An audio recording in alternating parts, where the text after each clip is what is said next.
What if there was more to the story than an iceberg and a faulty assumption that the ship was unsinkable? What if the accident was orchestrated to remove the powerful and wealthy rivals of J.P. Morgan, one of the men that owned the Titanic? If this were true, what could possibly be worth the lives of more than 1,500 people? Why would he do such a thing?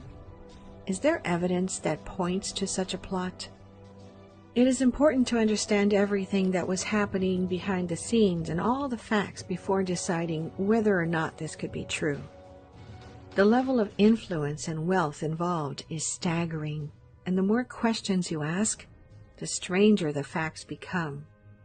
So, is there more to the story about the sinking of the Titanic? Who are the players, and what are the facts?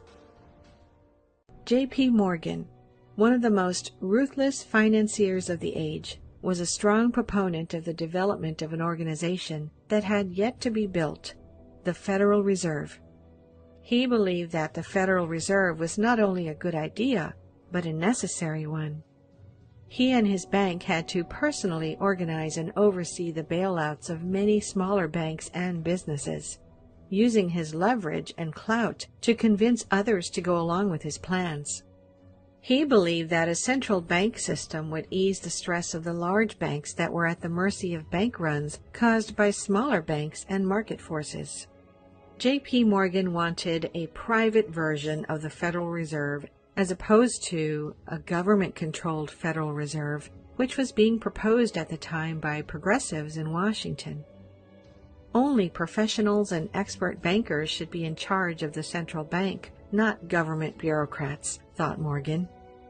He was in favor of and a vocal proponent for the private Federal Reserve option.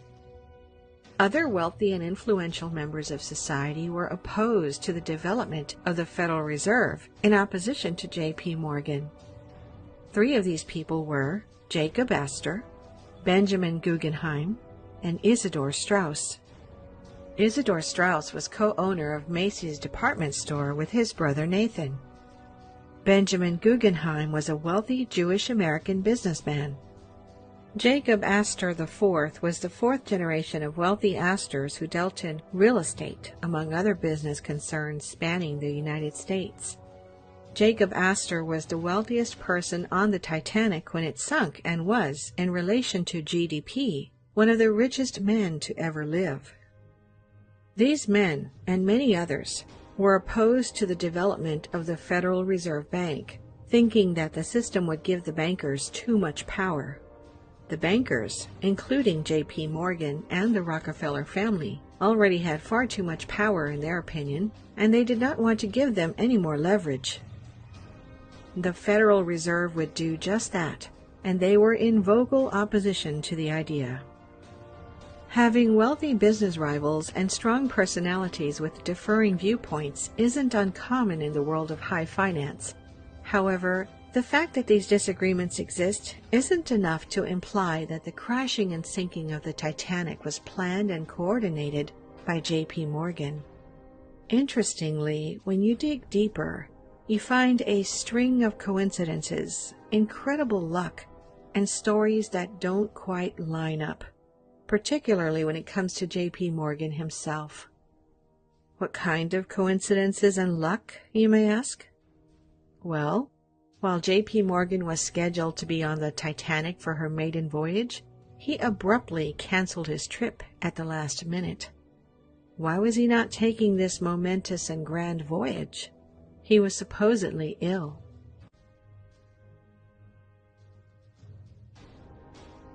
Fast forward 1 year, the year after the sinking of the Titanic, the Federal Reserve was created.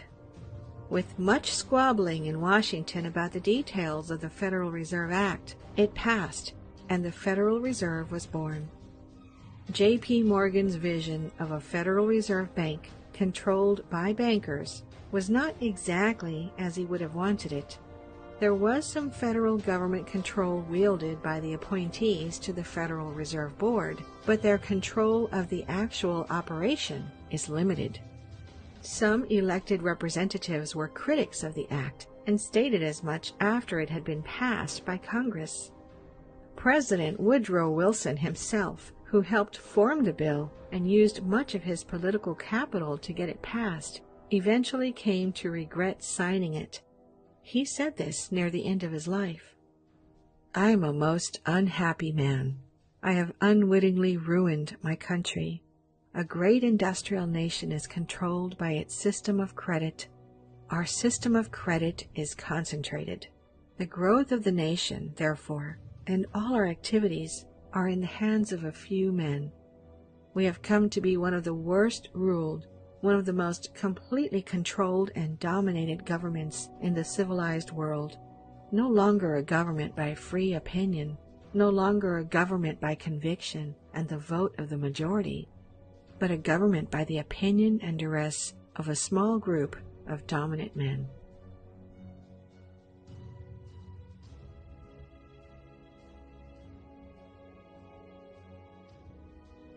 It would seem J.P. Morgan got his way after all. The Federal Reserve was created with minimal oversight from the federal government. He would never live to see the Federal Reserve in action, as he passed away in 1913, the same year the bill had passed. The question remains, did he have a direct hand in making sure that the opposition to this massive change in the U.S. financial policy was silenced? Would he go to such lengths to ensure the completion of this institution? Was it a string of coincidences and bad luck that led to one of the worst maritime disasters in history? Or were there more sinister motives at work? The truth to these questions may never be fully clear. The only certainty is this: deep at the bottom of the ocean lies the wreck of one of the most magnificent ships ever to be built. An unsinkable ship that met its fate one frigid April evening, taking with it 1,500 souls and a mystery that can never be solved.